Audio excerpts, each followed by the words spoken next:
வணக்கம். இன்னைக்கு நீங்க அனுப்புன சோர்ஸ் ரொம்பவே சுவாரஸ்யமானது. ஆமா, இது தமிழ்நாட்டோட 2 முக்கியமான அதே சமயம் மிக உணர்வுபூர்வமான அரசியல் களங்களை பத்தி பேசுது. கரெக்ட். ஒரு பக்கம் தரவுகளை வச்சு நடக்கிற ஒரு போராட்டம், இன்னொரு பக்கம் மண்ணை வச்சு நடக்கிற ஒரு போராட்டம். ஆமா, முதல் போராட்டம் சொல்லப்போனா 21ஆம் நூற்றாண்டுக்கானது. சாதிவாரி கணக்கெடுப்பு. ஆமா, சாதிவாரி கணக்கெடுப்பு வேணுங்கிற கோரிக்கை. அடுத்தது 130 வருஷத்துக்கு மேல நடக்கிற ஒரு போராட்டம், பஞ்சமி நிலங்களுக்கான உரிமை போராட்டம். அதேதான். இந்த ரெண்டுக்கும் என்ன தொடர்புன்னு இந்த காணொளி விளக்குது. சரி, அப்போ இந்த 2 போராட்ட களங்களையும் நாம ஆழமா பார்க்கலாம். முதல்ல டேட்டா, அதாவது தரவுகளை மையமா வச்சிருக்கிற சாதிவாரி கணக்கெடுப்புல இருந்து ஆரம்பிப்போம். சரி, எதுக்காக இது இப்போ இவ்ளோ பெரிய விவாதமா இருக்கு? இந்த காணொளியோட முதல் வாதமே ரொம்ப வலிமையானது. சாதிவாரி கணக்கெடுப்புங்கிறது சாதியை இறுக்கமாக்குறதுக்கு இல்ல, மாறா சாதிய ஏற்றத்தாழ்வுகளை ஒழிக்கிறதுக்கு தான் தேவைன்னு அது சொல்லுது. ஓ, அதாவது யாருக்கு எவ்வளவு தேவைன்னு தெரியாம எப்படி சரியா கொடுக்க முடியும்? கரெக்ட். ஒவ்வொரு சமூகத்தோட உண்மையான மக்கள் தொகை தெரிஞ்சாதான் அவங்களுக்கான இடப்பங்கீட்டையும் நலத்திட்டங்களையும் சரியா கொண்டு சேர்க்க முடியும். இது அரசியலமைப்பு சட்டத்தோட 340வது பிரிவை செயல்படுத்துறதுக்கு அவசியம்னு இந்த ஆதாரம் குறிப்பிடுது இல்லையா? ஆமா, அதேதான்.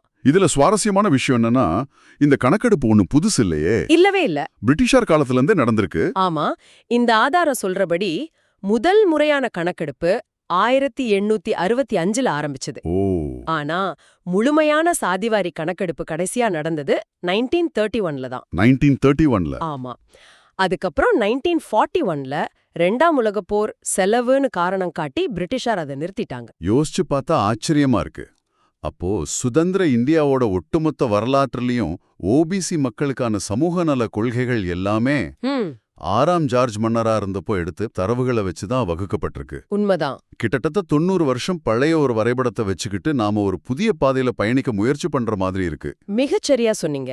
அதனாலதான் 1951ல இருந்து 2011 வரைக்குமான கணக்கெடுப்புகள்ல பட்டியல் சாதியினர், அதாவது எஸ்சி, பட்டியல் பழங்குடியினர் எஸ்டி, அவங்க பத்தின தரவுகள் மட்டும்தான் சேகரிக்கப்பட்டுச்சு. அப்போ ஓபிசி, இதர பிற்படுத்தப்பட்ட வகுப்பினர், அதாவது ஓபிசி, எவ்வளவு பேர் இருக்காங்கன்னு அதிகாரப்பூர்வமா எந்த கணக்கும் இல்ல. ஓ, அப்படியா?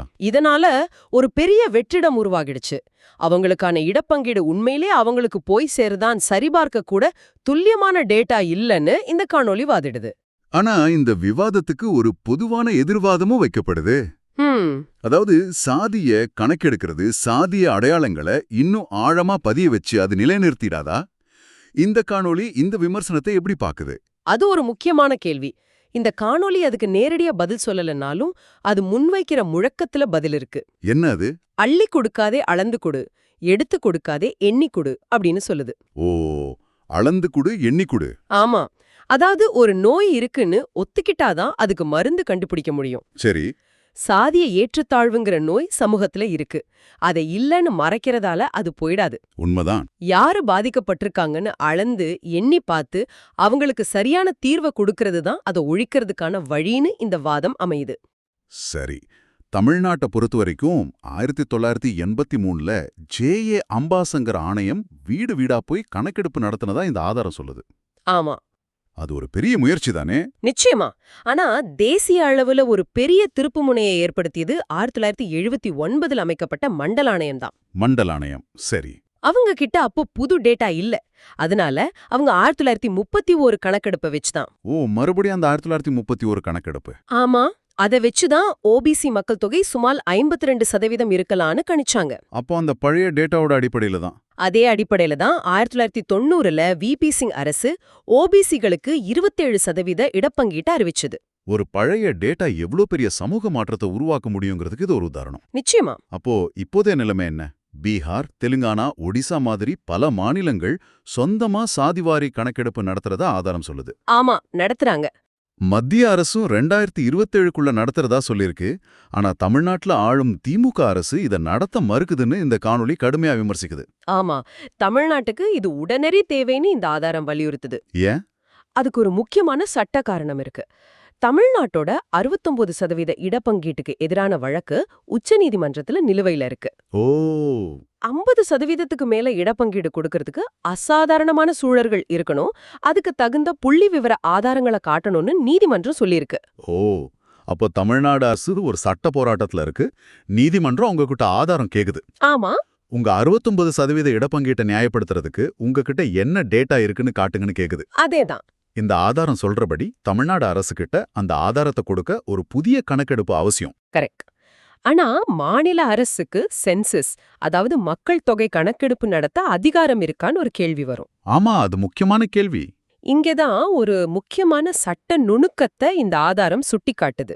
இந்திய அரசியலமைப்பு படி சென்சஸ் மத்திய பட்டியல்ல இருக்கு. சரி. ஆனா ஸ்டாட்டிஸ்டிக்ஸ், அதாவது புள்ளி விவரங்கள் சேகரிப்பு பொதுப்பட்டியல்ல இருக்கு. ஓ, அப்போ இதுல ஒரு ஓட்டை இருக்கு. இந்த ஓட்டையை தான் பீகார் போன்ற மாநிலங்கள் பயன்படுத்தினாங்க. அவங்க நடத்துறது சென்சஸ் இல்ல, சர்வேன்னு சொன்னாங்க. ஓ, அப்படியா? ஆமா, கர்நாடகா, பீகார் உயர்நீதிமன்றங்களும் உச்சநீதிமன்றமும் இதை ஏத்துக்கிட்டதா இந்த ஆதாரம் சொல்லுது. ஆக சட்டப்படி எந்த தடையும் இல்ல, அரசியல் ரீதியான மன உறுதிதான் தேவைன்னு இந்த காணொளி வாதிடுது. ஆமா.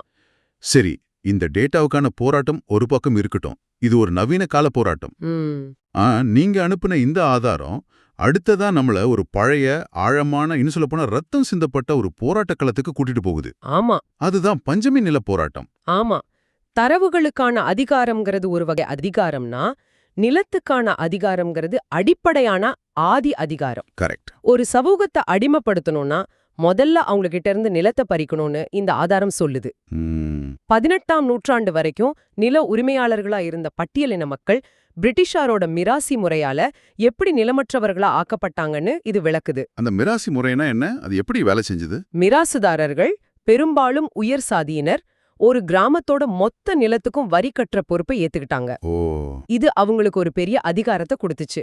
அந்த அதிகாரத்தை வச்சு நிலமில்லாத பட்டியலின மக்களை கொத்தடிமைகள் மாதிரி ரொம்ப குறைஞ்ச கூலிக்கு வேலை வாங்கினாங்க. அவங்க சொந்தமா நிலம் வாங்கிடக்கூடாதுங்கிறதுல கவனமா இருந்தாங்களா? ரொம்ப ரொம்ப கவனமா இருந்தாங்க. இந்த சூழல்ல தான் செங்கல்பட்டு மாவட்ட ஆட்சியரா ஜேம்ஸ் ஹென்றி அப்போலிஸ் ட்ரம்மன் ஹீருங்கிற ஒரு ஆங்கிலேய அதிகாரி வர்றார். ஆமா. அவர் 1891ல சமர்ப்பிச்ச 17 பக்க அறிக்கை உண்மையிலே மனதை உழுக்கிற மாதிரி இருக்கு. நீங்க அந்த மூலத்தை படிக்கும்போது அந்த வரிகள் அப்படியே மனசுல பதியும். ஆமா. அவர்கள் எப்போதும் ஊட்டச்சத்து குறைபாட்டுடன் இருந்தார்கள், பன்றிகளைப் போல் வேட்டையாடப்பட்டார்கள்னு அவர் எழுதுறார். அது மட்டும் இல்ல, படியாள் முறையையும் அவர் பதிவு செய்றார். படியாள் முறையா? அதாவது வாங்கின சின்ன கடனுக்காக ஒருத்தர் தன்னையும் தன் வாரிசுகளையும் தலைமுறையா அடிமையா எழுதி கொடுத்துடுறது. கேட்கவே கொடுமையா இருக்கு. இது வெறும் கடன் ஒப்பந்தம் இல்ல, இது தலைமுறை அடிமைத்தனம். உங்க உழைப்பு மட்டும் இல்ல, உங்க பிள்ளைங்களோட பேரப்பிள்ளைகளோட உழைப்பையும் ஒருத்தர் முன்கூட்டியே அடமானம் வாங்கிடுறார். இந்த கொடூரமான முறைய அந்த அறிக்கை அம்பலப்படுத்துச்சு.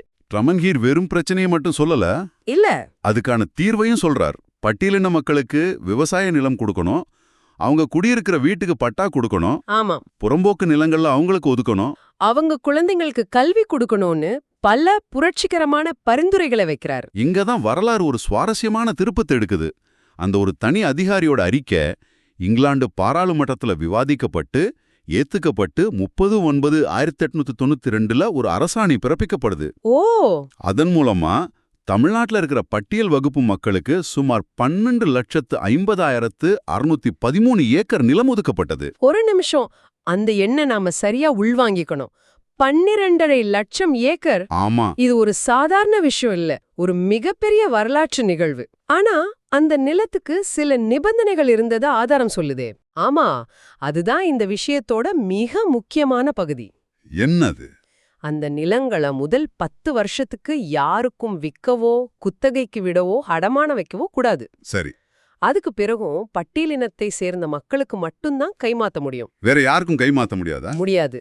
இந்த நிபந்தனையை மீறி வேற யாருக்காவது அந்த நிலம் கைமாறினா அந்த விற்பனை சட்டப்படி செல்லாது. ஓ, அதனாலதான் இன்னைக்கும் வருவாய்த்துறை பதிவேடுகள்ல இந்த நிலங்கள் டிசி நிலங்கள், அதாவது டிப்ரெஸ்ட் கிளாசஸ் லேண்ட் அல்லது பஞ்சமி நிலங்கள்னு தனியா குறிப்பிக்கப்பட்டிருக்கு. சரி, இப்போதான் இந்த காணொளி அந்த அதிர்ச்சிகரமான உண்மையை உடைக்குது. 12.5 லட்சம் ஏக்கர் கொடுக்கப்பட்டது. ஆனா இப்போதைய நில நிர்வாகத்துறையோட கணக்குப்படி தமிழ்நாட்டுல இருக்கிறது வெறும் 1,26,726 ஏக்கர் நிலம் மட்டும்தான். ஆமா. அப்ப மீதி இருக்கிற சுமார் 11 லட்சம் ஏக்கர் நிலம் எங்கே போச்சு? இதுதான் கேள்வி. இது கணக்குல ஏற்பட்ட ஒரு பிழை இல்ல, இது ஒரு மிகப்பெரிய வரலாற்று அபகரிப்புன்னு இந்த ஆதாரம் ஆணித்தரமா கேள்வி எழுப்புது. ஆமா, இந்த காணொளி இது வெறும் நில அபகரிப்பு மட்டுமல்ல, இது ஒரு உயிர் தியாகம் செஞ்ச போராட்டத்தோட வரலாறுன்னும் பதிவு செய்யுது. என்ன சொல்றீங்க? 1994ல செங்கல்பட்டு காரனேங்கிற இடத்துல நடந்த பஞ்சமி நில மீட்பு போராட்டத்துல ஜான் தாமஸ், ஏழுமலைன்னு 2 பேரு அன்னைய அரசால சுட்டுக் கொல்லப்பட்டதையும் இந்த ஆதாரம் நினைவூட்டுது. அப்ப இது வெறும் சொத்து பிரச்சனை இல்ல. இல்ல, இந்த நிலத்துக்காக மக்கள் உயிர் கொடுத்திருக்காங்க. இது அந்த போராட்டத்தோட தீவிரத்தை எக்தம் மாத்துது. ஆமா, இது உயிர் மற்றும் நீதிக்கான ஒரு போராட்டமா மாறுது. கரெக்ட். அரசு அதிகாரிகள் கூட இந்த நிலங்களை அடையாளம் காட்டவோ மீட்டு தரவோ விரும்பலன்னு ஒரு குற்றச்சாட்டையும் இந்த காணொளி வைக்குது. ஆமா, பஞ்சமி நில மீட்பு பைந்தமிழர் உரிமை மீட்புங்கிற முழக்கத்தோட நாம் தமிழர் கட்சி இந்த நிலங்களை முழுமையா மீட்டெடுப்போன்னு உறுதியளிப்பதா இந்த பகுதி முடியுது. சரி, நாம இதுவரைக்கும் தரவுகள் மூலமா உள்ளடக்கத்துக்கான ஒரு போராட்டத்தை பார்த்தோம், நிலங்கள் மூலமா அதிகாரத்துக்கான ஒரு போராட்டத்தை பார்த்தோம். ஆனா இந்த காணொளியோட இறுதியில ஒரு சுவாரஸ்யமான, கிட்டத்தட்ட ஒரு முரணான வாதம் வைக்கப்படுது. ஆமா, அதாவது சமூக நீதிக்காக பட்டியலிலிருந்து வெளியேறுவதற்கான ஒரு கோரிக்கை. ஆமா, இது தேவேந்திர குல வேளாளர் சமூகம் சம்பந்தப்பட்ட ஒரு கோரிக்கை. பஞ்சமி நிலங்கள் டிப்ரெஸ்ட் கிளாஸஸ் அப்படிங்கிற வரையறைக்கு கீழே தான் கொடுக்கப்பட்டுச்சு. ஆனா அந்த பட்டியல்ல தேவேந்திர குல வேளாளர் சமூகம் இடம்பெறவே இல்லைன்னு இந்த ஆதாரம் ஒரு புதிய வாதத்தை முன்வைக்குது. இதுக்கு என்ன ஆதாரத்தை அது காட்டுது? 2 முக்கியமான ஆதாரங்களை குறிப்பிடுது. ஒன்னு, 1919ல நீதி கட்சி ஆட்சி தயாரிச்ச டிப்ரெஸ்ட் கிளாஸஸ் பட்டியல். ஓ, 1919 பட்டியல். ரெண்டாவது, 1922ல வெளிவந்த அரசாணை எண் 817. சரி. இந்த 2 ஆவணங்கள்லயும் தேவேந்திர குல வேளாளர்கள் பெயர் இல்லைன்னு இந்த ஆதாரம் சொல்லுது. இதோட அர்த்தம் என்ன? இதோட அர்த்தம் என்னன்னா, அவங்க பஞ்சமி நிலத்தை பெற தகுதியானவங்களா கருதப்படல. ஏன்னா அவங்க அப்போதே நிலம் வச்சு அரசுக்கு வரி கட்டுற சமூகமா இருந்தாங்கன்னு இந்த காணொளி வாதிடுது. ஓ, அப்போ வரலாற்று ரீதியா நாங்க அந்த பட்டியல்ல இல்ல, அதனால இப்போ எங்களை அந்த பட்டியல்ல இருந்து வெளியேத்துங்கன்னு அவங்க கேக்குறதா இந்த ஆதாரம் சொல்லுது. ஆமா, அதேதான். இந்த கோரிக்கைய நாம் தமிழர் கட்சி ஆதரிச்சு ஆட்சிக்கு வந்தா நிறைவேற்றுவோம்னு சொல்றதாம இந்த காணொளி முடியுது. இது இந்த விவாதத்துக்கு இன்னொரு பரிமாணத்தை சேர்க்குது. ஆமா, இது அடையாள அரசியல் எவ்ளோ சிக்கலானதுன்னு காட்டுது. எப்படி? ஒரு பக்கம் பட்டியல்ல இருக்கிறது மூலமா கிடைக்கிற இடப்பங்கீடு போன்ற உரிமைகளுக்காக போராட்டங்கள் நடக்குது. இன்னொரு பக்கம் ஒரு குறிப்பிட்ட வரலாற்று காரணங்களுக்காக அந்த பட்டியல்ல இருந்து வெளியேறுவதே தங்களோட உண்மையான அடையாள மீட்புன்னு இன்னொரு போராட்டம் நடக்குது. அப்போ இன்னைக்கு நாம பார்த்த இந்த ஆதாரம் பல அடுக்குகளை கொண்ட ஒரு பெரிய சித்திரத்தை நமக்கு காட்டுது. நிச்சயமா. சமூக நீதியை நிலைநாட்ட துல்லியமான தரவுகள் தேவைங்கிற சாதிவாரி கணக்கெடுப்புக்கான கோரிக்கை ஒரு பக்கம். ஆமா. வரலாற்று ரீதியா கொடுக்கப்பட்ட ஆனா அபகரிக்கப்பட்ட நில உரிமைகளை மீட்க நடக்கிற ஒரு நூற்றாண்டு கால போராட்டம் இன்னொரு பக்கம். இந்த 2மே அதிகாரத்தோட நேரடியா சம்பந்தப்பட்டது. எப்படி? ஒன்னு, கொள்கைகளை வகுக்கிறதுக்கும் இடப்பங்கீட்ட நியாயப்படுத்துறதுக்கும் தேவையான புள்ளி விவர அதிகாரம். சரி. இன்னொன்னு, பொருளாதார சுயச்சார்புக்கும் சுயமரியாதைக்கும் அடிப்படையான நில உரிமை அதிகாரம். இந்த காணொளியோட சிறப்பம்சமே இந்த 2 போராட்டங்களையும் ஒரே சமூக நீதி பார்வையில இணைச்சு பாக்குறது தான். இறுதியா இது உங்களுக்கு ஒரு சிந்தனையை தூண்டலாம். ஒரு நவீன சமூகத்துல உண்மையான அதிகாரமளித்தலுக்கு எது ரொம்ப சக்தி வாய்ந்த கருவி? புள்ளி விவரங்கள்ல கிடைக்கிற பிரதிநிதித்துவமா? இல்ல நிலம் மாதிரி கண்ணால பார்க்க முடியக்கூடிய, தலைமுறைக்கு தொடரக்கூடிய ஒரு சொத்தா? அது ஒரு நல்ல கேள்வி. இதை விட முக்கியமா, ஒன்னு இல்லாம இன்னொன்னு முழுமையடையுமா? இத பத்தி நீங்க யோசிச்சு பாருங்க.